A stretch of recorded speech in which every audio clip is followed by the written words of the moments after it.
So now we're going to talk about array lists, right? And what are array lists? Well, array lists are the same as arrays, except they are expandable.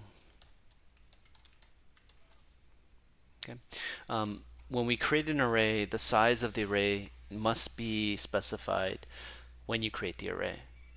The size of the array cannot be changed. However, with an array list, when you create the array list, you create it empty, and then you add objects into the array list, and you can also take objects out of the array list. So the array list is like an array that can expand and shrink. So how do we create one? Well, we need to start up here by import java.util.star. And then in main, the way we can do it is we say array list bracket bracket. We give it its name. So the name here, let's say, are names. Okay, I'm going to put a bunch of different names in there. Inside of the carets, we're going to put the type of object that we can store in the array list.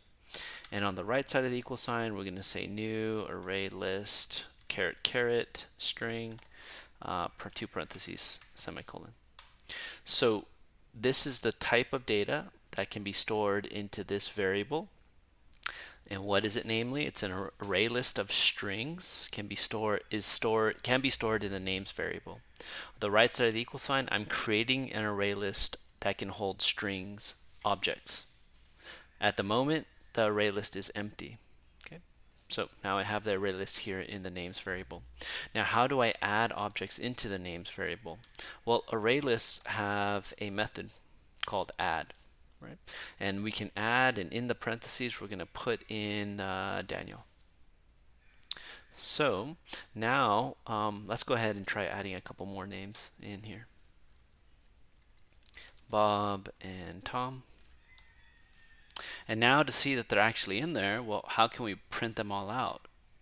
Well, just like arrays and for loops are best friends, right? Array lists and for each loops are best friends, right? So I'm going to say for, and how do we create a for each loop? We're going to say string s colon array list two parentheses, and then I'm going to system.out.println s, like so. Right? So here we have a for each loop where s is the iterating variable, and the first iteration of this for each loop, s is going to be equal to the first string in the names array list. So it's going to print out Daniel. Then it's going to iterate again. S is going to be Bob, and it's going to print out Bob. S is going to be Tom, and it's going to print out Tom. There's nothing left, so the for each loop is going to end, which is going to end our main. So let's go ahead and run this and see if it does what I say it should be doing. And it does. Right?